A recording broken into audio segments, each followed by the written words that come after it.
Welcome to this week's episode of the Indie Inquiries, where we examine Steam store pages and provide marketing advice for developers who will hopefully submit them for future pieces. I'm, of course, Josh Blaser, and joining me from Nexus Games is my co-host, Sharky. Hello, everybody. For this week, we are starting with Hopeless Dregs. As I said, this was a game that was submitted through my email, and you'll find content links to everything in the descriptions down below. Let's start, as always, with the thumbnail. I think this is a decent thumbnail. I think it's catchy. I like the fact that kind of the name pulls your attention towards the character. And the light source coming into the tree also pulls your eye to the character. The pathway pulls your eyes towards the character. They have all these angles converging on the character and the name. Mm-hmm. And that's really good layout and really good design. The name really stands out over everything else. The silhouette of the character really stands out. Even though it's really, really dark, you can see the character. I do think do you think it's still like a little generic? Not really. I mean, it might be a tad on that side, but I don't think they can really escape that kind of thing. They might be able to, but it would be hard. I think that if they tried, it might be an inferior thumbnail. I do think I like the right side of it with the graveyard, with the sword and the skull. Yeah. The left side, I think, could use maybe just like something. It's obviously dark over there, but it seems like it's like really doing anything for the thumbnail. Well, that's what thumbnails. You gotta make sure that you're not overwhelming the people. You need to focus their image. I mean, I think that's probably a good thing to not have something over there. Mm-hmm. But I think overall, pretty good thumbnail. I'd give it an A. Man, I was thinking BB plus for me. I think you're really underrating that thumbnail. Well, I think the text could be just maybe a little bit bigger. Like, because of how the font is, the Dregs is kind of like a little hard to read, at least from where I'm looking. The font is a little hard to read, both because of size and because of the font choice. But I think still very eye-catching thumbnail. And it does stand out, I think, compared when we look at some of the not-so-good examples. There's one about how my voice sounds different on two different streams. Let's combine the voices and see what we get. Alright, are you ready for the trailer? Yeah, I already started it. Okay. Let me raise this up here. Alright, starts with a quick play there.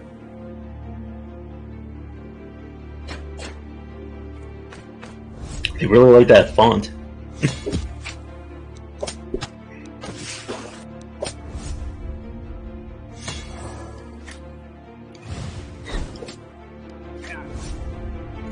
I think you can tell one of my issues from when we played this game last night at the 23-second mark.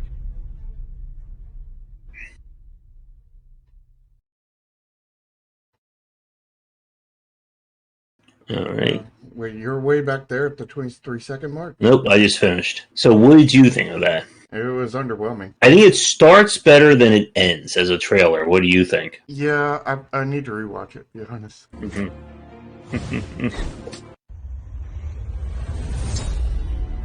Well, go on and say whatever you're going to say while I'm rewatching it. Alright.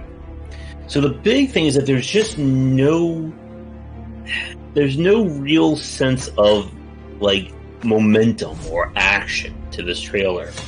The text and kind of, like, those scenes are trying to elicit that, but the actual gameplay looks very, just very stationary. Yeah, I think that's because of the game and not because of the trailer.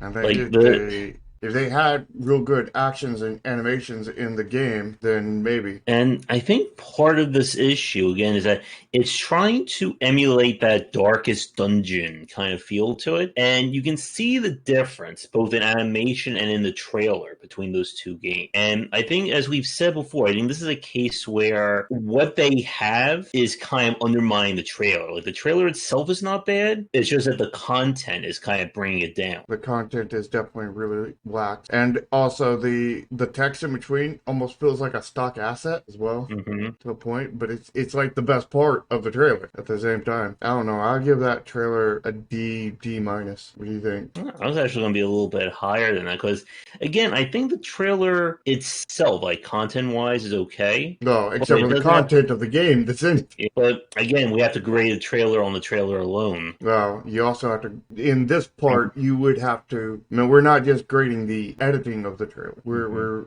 grading the overall. I'm going to give it, I think, a C minus. I think, again, that structure-wise, it's good. It's on the short side. It's missing a call to action. But again, the trailer has to sell the game, but the game itself doesn't have enough to sell it on. You're kind of one foot in the grave. So the images, I think these are all original. No, again, it's they are hard to definitely tell. not, because that third one I know was in there for a fact. I'm pretty sure the fifth one and the fourth one were too. It's hard to tell because every scene is unfortunately very generic. Yeah, I know the last one was not. I think all of them except for the last one was in the trailer. And so basically no screenshots. except for one. Yeah, so give that a D minus. Yeah. F plus, somewhere in there. I know there are more screens to this. Like, they could have used a little bit more, at least like showing off maybe a different scene from that final boss. Hey, Pavel. I think he is the developer. I think what we're talking about are the images being original from the trailer. They're not just being repeated. Like, if you look at 21 second mark where the guy's like throwing like the vial of acid, I would like to see a different screenshot of that. And then we have like kind of a final boss. I'm not seeing a boss anywhere. As the boss just another human? No, it's like a demon in the trailer that's at the 31 second mark. Oh, I thought you said it was in the screenshot. No, I was trying to spot if there was anything more they could use in terms of the screenshots. Let's go down to the About This page. There's not much about this game page. There's no blue text, no GIFs. We have a little bit of organization at the bottom. Yeah, bullet points, and that's about it. Bullet points and text. And again, for a game like this, you definitely want images and GIFs.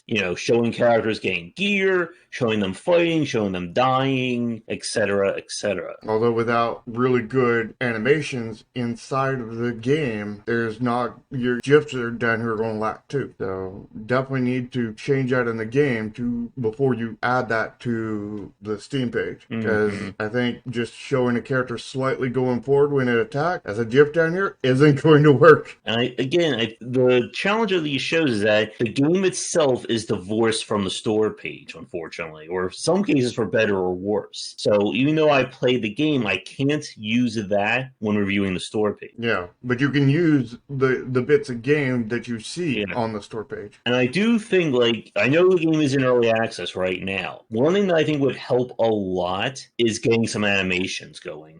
Beyond just character going them going left and right like that. That's the equivalent of having basically nothing. It's equivalent of having nothing without actually having nothing. You need that visceral feel to it. And again, that is more on the presentation and aesthetic side, and that can be very hard to nail down. Without it, your game is not going to sell. It's often what separates the eye-catching games from the games that people just kind of look at and go, and then they move on. If they even finish a trailer. Like a decent tags in the RPG strategy early access. Maybe roguelike could fit here. No contact information. Yeah, no whatsoever. Website, no Twitter, no nothing on that. That's a no-no right there. Yeah. Do we ever rate the About This game page? Oh, I don't think we did. I'd say D minus. Yeah. F plus. I mean, you have the bullet points, so that's at least a... that's at least not an F minus. Not even like a banner at the top to kind of catch your eye. Yeah, so I think D minus would be it for me too. So for the title card, what do you think for that? But they got the tags, but they didn't get anything else. The tags are important for Steam. Contacts are important for everybody else. Yeah,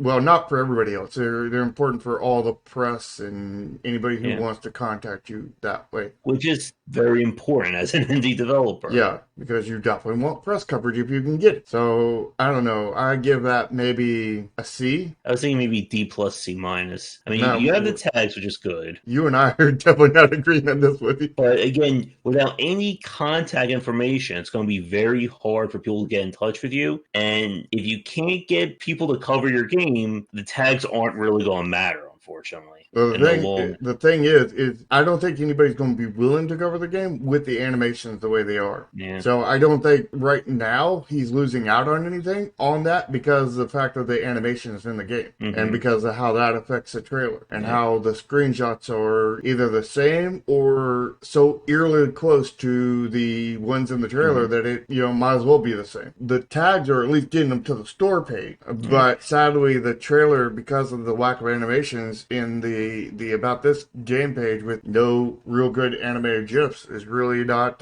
going to move them into buying. I'll bump up into the C range then. Let's talk final grade. I think this is a D, The D plus. thumbnail is really good. Yeah, the thumbnail, I said the thumbnail's an A. Everything else, I think, is D minus, except for the title card. And again, like for those of you watching, trailer and thumbnail are the two B's in terms of getting a good grade from us. So we have one really good and one not so good. And I think it's in the D range. I think for me D too. plus, D plus. Somewhere in there. Because the problem is that so much of what's going to get somebody to keep looking at your game is going to be the aesthetic. Once you get them in with the thumbnail, that's half the battle, or even a quarter of the battle. Then you got to convince them to look at your trailer. And I just hate to say this, is that the second somebody sees, like when you get to the 12-second mark, when you start seeing that, it just... nothing is popping. And then at the 19-second mark when you watch combat and there's no interaction going on, it's just not going to, I think, convince somebody. We always say this, like when we look at games that are either based off of a popular genre, or they look like a very popular game, the challenge is, what does your game do differently? And it's not just doing it differently, but you have to have something that pops for people. And I just don't see that in this version of the game, unfortunately. Yeah, I think that if he took this trailer and edited out all the gameplay, then he'd have all the best parts of the trailer. Which is because the gameplay is lacking on animations and whatnot. And once if he can get good animations in his game and then edit those in place of the old ones, he might have a pretty solid trailer. But, as is, I mean, I don't see any way to really improve that trailer without improving the game through animations and whatnot. Plus, the other thing is when it comes to the characters, they feel very generic. And I noticed when you were playing, this turn order up here at the top at the screenshot 8, and it's like, okay, it takes really looking to figure out that all these generic guys A through Z are not all the same as that guy, just facing in different directions with different backgrounds. You really have to look to tell that they aren't the same as that character, with just a different background and facing a different direction. And the text was very small too. I think you may have noticed that while I was playing that. I think just to wrap up this section, ultimately I think what's going to need the biggest fix or the biggest suggestion is an animation pass. Because if you can make things look very visceral, if you can give it that unique style, you can then use that for GIFs, you can use that for the trailer, and I think that will make this game pop a lot more to people. I think it needs not just animations, but art too, specifically with the characters. Because, the background art, for the most part, works. I think it's just your character art just feels really generic, and the stilted versions of them just does not work. I mean, you can put breathing animations when they come in. You can, have them do some kind of cool animation to where they're like... actually swing a sword or... shoot an arrow. Yeah, shoot an arrow up into the sky, Like the part where you have hold their bow up in the air or something. Like the part where the poison gets thrown in the trailer, I think that was probably the most animation I think I saw during the trailer. Anything you want to say to end this on? Any final advice? Well, actually, I do have one piece of advice. Join Josh's Discord down below and sub to this channel because you'll get more of this great advice, and that is good advice. And as always, if you are a developer working on an upcoming game or one that just came out and you'd like us to review your store pages, again, we can be very critical, but if we like it, it means you did something very right. Then definitely get in touch. You can follow me on Twitter at GWBeister. And you can follow me at Nexus Games INC1. But with that, if you like to catch our Sunday shows, those are around 4:30 starting time live. And these shows are live Thursdays starting around 3:30 ET. Yep, and again, you can find links to everything down below and lick the smash button and all that. All right. So with that said, we're going to wrap up this week's Indie Inquiries. As always, come back for daily discussions on game design here and on Game Wisdom, where he's in the art and science of games. And until next time, take care. See ya.